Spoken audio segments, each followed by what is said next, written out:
Hello guys, this is Yuday. So today we are going with the weekly contest 422. The problem: find minimum time to reach the last room.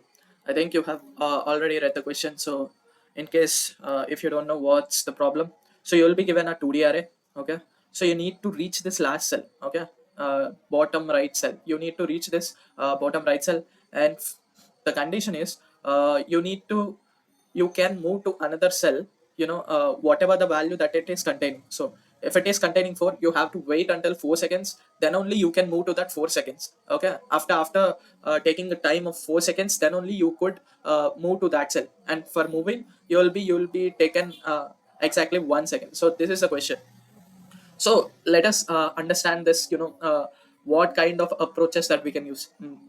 Most of the people will think about recursion, kind of like a DFS. So whenever you're using DFS to these kind of problems, either you will be stuck in the wrong answer, or you will be stuck with the cycles formation. You will be getting an infinite loop, and to eliminate that infinite loop, there will be a lot of implementation, and the question won't be happening with those kind of approach.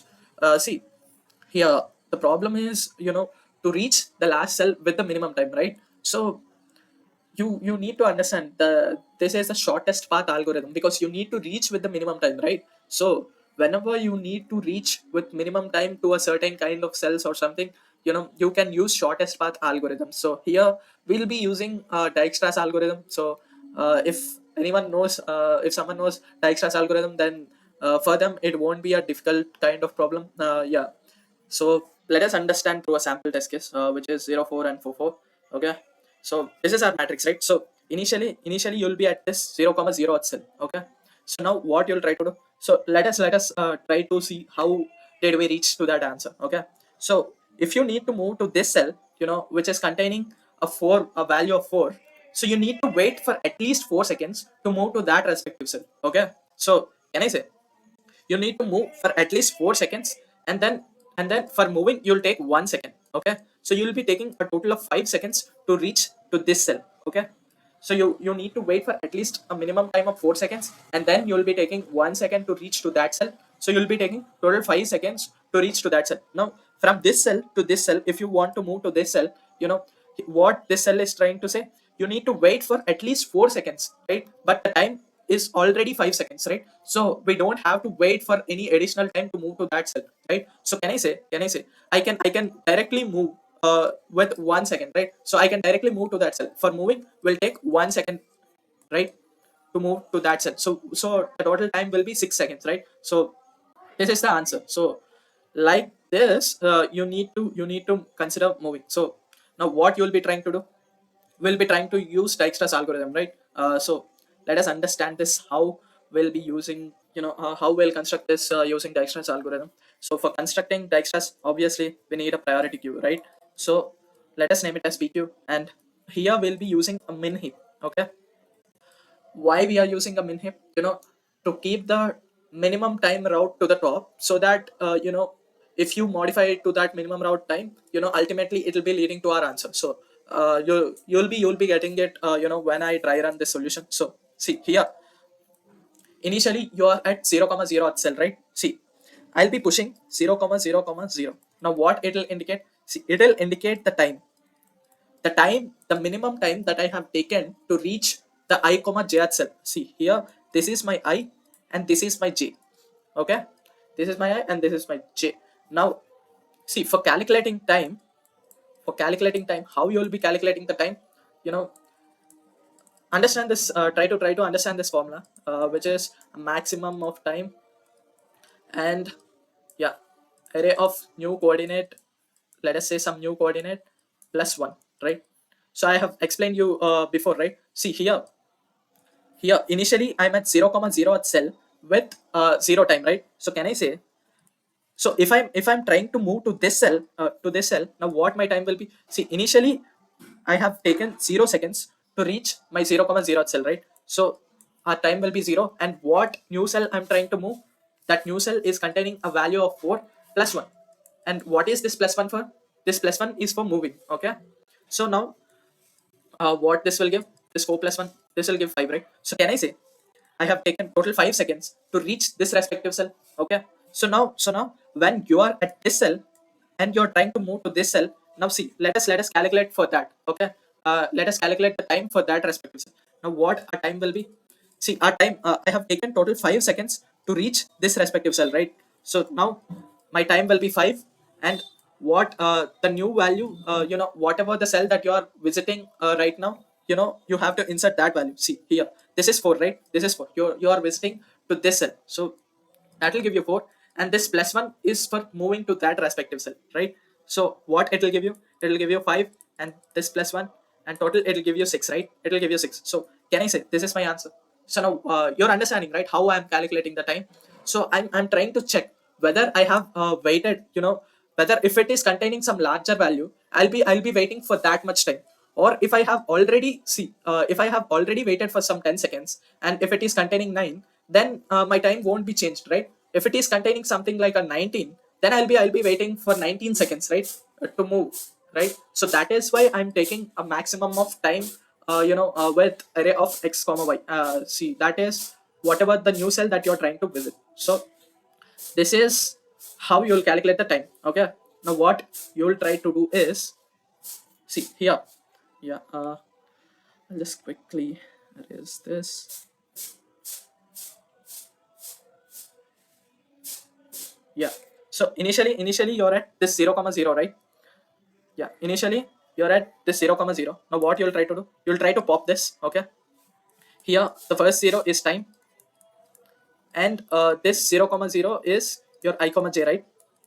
This one is your I comma j. Now what you'll try to do? You'll try to see in this 4 directions.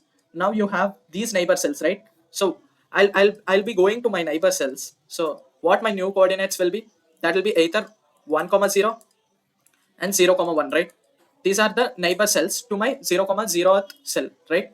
So now I'll try to compute, I'll be trying to compute the time for those cells. Now what my time will be? My time will be, a maximum of, initially I have taken 0 seconds to reach this 0 comma 0 cell, right? And I'm trying to move to a cell which is containing a value of 4. That means I need to wait for at least 4 seconds, right? So, and plus 1, and plus 1 is for moving to that respective cell. So now what our time will be? Our time will be 5, right? Our time will be 5. So since these both cells are containing the same value of 4, you will be getting a value of 5.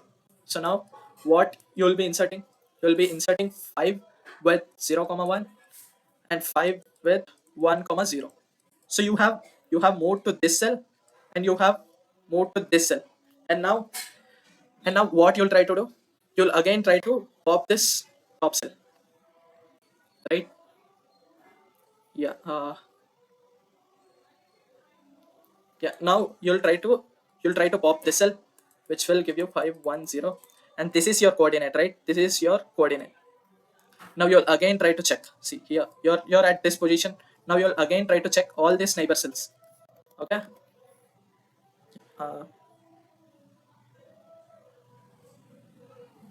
yeah. Now you're at this cell, and you're trying to check these two cells, right? So let us check for this cell. So for moving to that cell, your new directions, your new coordinate directions will be 1 comma 1. And how you'll calculate the time? The time will be maximum of, you have taken already 5 seconds, and to reach to that cell it will be 4 plus 1, right? So it will give you a total time of 6 seconds. So you'll try to insert, 6 comma 1 comma 1, right? So whenever you're so whenever in the priority queue, if the last cell is reached, you'll just directly return that value. You'll just directly return that value.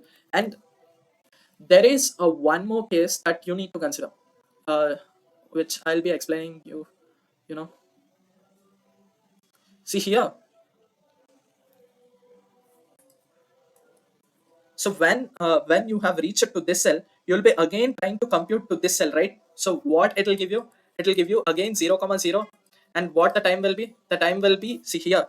I'm talking about this tuple. Okay, this tuple we have eliminated, right? So maximum of 5 comma 0 plus 1, right? So we'll be again trying to push this 6,0,0,0 cell, right? So we are again visiting the same cell twice, right? So in order to eliminate, that cycles, so we'll be taking one visited matrix. Okay, now what it'll try to do, see, initially I'll be taking a visited matrix which will be filled with infinites. Let us say it is having some large value. Okay, okay. So whenever I'm pushing, a respective tuple in my priority queue, then only I'll update that respective time in my visited matrix. So initially when I have pushed 0,0 with 0, so I'll update that respective cell with the total time that I have taken to reach that respective cell. Okay. Now see here, whenever you know whenever we have computed this 6,0,0 cell, right? So whenever you have computed this new cell, what you'll be trying to do, you'll try to check, whatever the value it is containing. See here it is giving us 6, right? Here it is giving us 6, but what our visited matrix is telling, here it is telling that, see here, we have got this one, right? So here our visited matrix is telling you have already visited this 0,0 cell with 0 distance, right? So now you have to compare whether there is a need. Do you really require, to push this a distance of 6?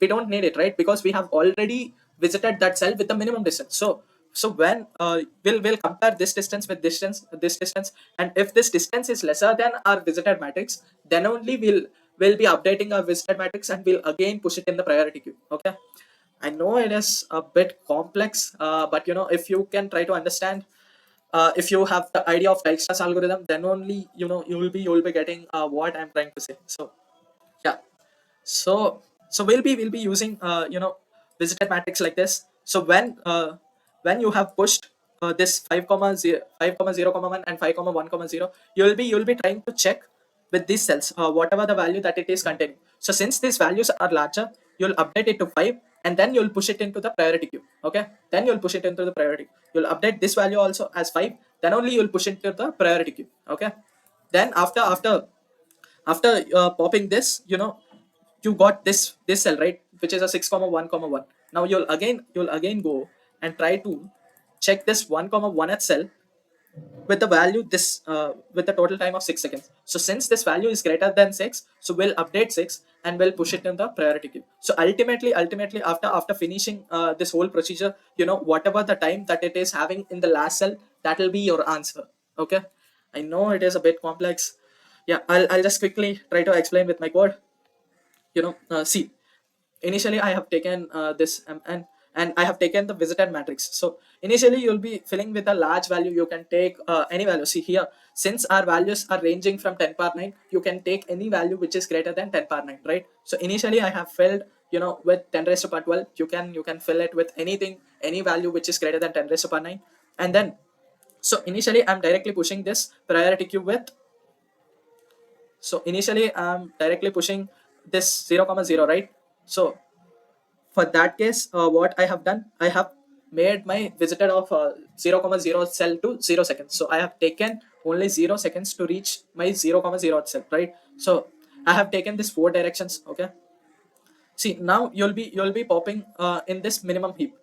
This PQ is a min heap. Okay, so what you'll be getting the starting value as your time, and this I and jth positions, right? So you'll be popping those things, and if your coordinates are, if you have reached your last cell, then that will be your answer, right? Then that will be your answer. You can return that time. Okay, so, and you'll be going in this directions. So what this directions is indicating is, upward direction, bottom, left, right. So you will be computing the new neighbor cells, and if those neighbor cells are not overflowing, like if the coordinate is not becoming is less than 0, and if it is in the range, if the neighbor cells are present in the matrix, then you'll be trying to check, you'll be trying to compute the time that you need to wait, right? That is the total time that I have taken to reach this cell, and the total time that you need to wait to reach to that respective cell. I have explained you, right, in the brief, just a 2 minutes back. Yeah,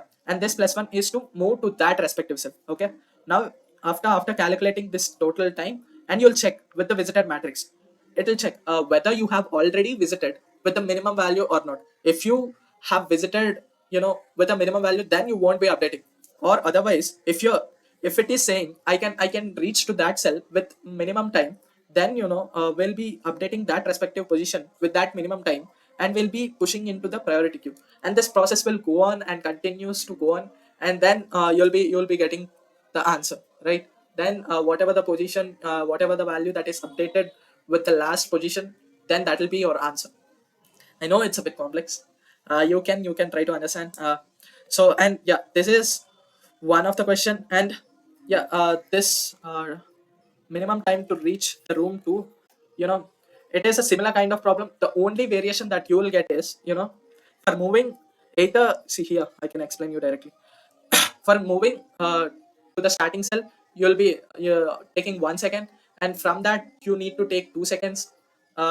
Basically, I can explain you here. Yeah, if you consider this path, for the starting moving, you'll be taking 1 second, and for the second move, you'll take 2 seconds. Okay, for the second move, you'll take 2 seconds. And for the third move, you'll again take 1 second. For the fourth move, you'll again take 2 seconds. So like that. If you are taking if you're considering one path, then you have to alternate either 1 second or 2 seconds like this. So what I have done to this problem is this is a similar approach. The only thing that I have made is, see here, I can explain you.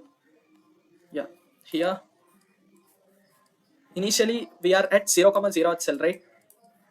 And this is 0 comma 1 at cell, and this is 1 comma 0 at cell, and this is 1 comma 1 at cell. So add it, so if I'm moving this path to this path and this path to this path, so you can observe, this is a kind of observation that you want to have. So when I'm moving a sum of an odd cell, if 0 plus 1 is 1, right, and this 1 plus 1 is 2, right? So whenever you're trying to move to an odd cell, it will take you 1 second, and whenever you're trying to move to an even cell, it will take you 2 seconds. Okay, and from this to this, even 1 plus 0 is 1, right? So you're trying to move to an odd cell, so it will take you 1 second. So this one, you have to observe it. This is a kind of observation. So that is what I have tried to see.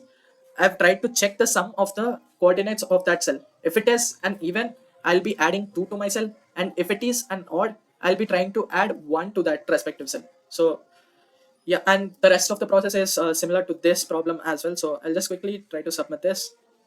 Yeah, you can see it is accepted, and I can submit this one as well. Yeah, you can see. If there are still any doubts, you can comment down. I'll be happy to reply you.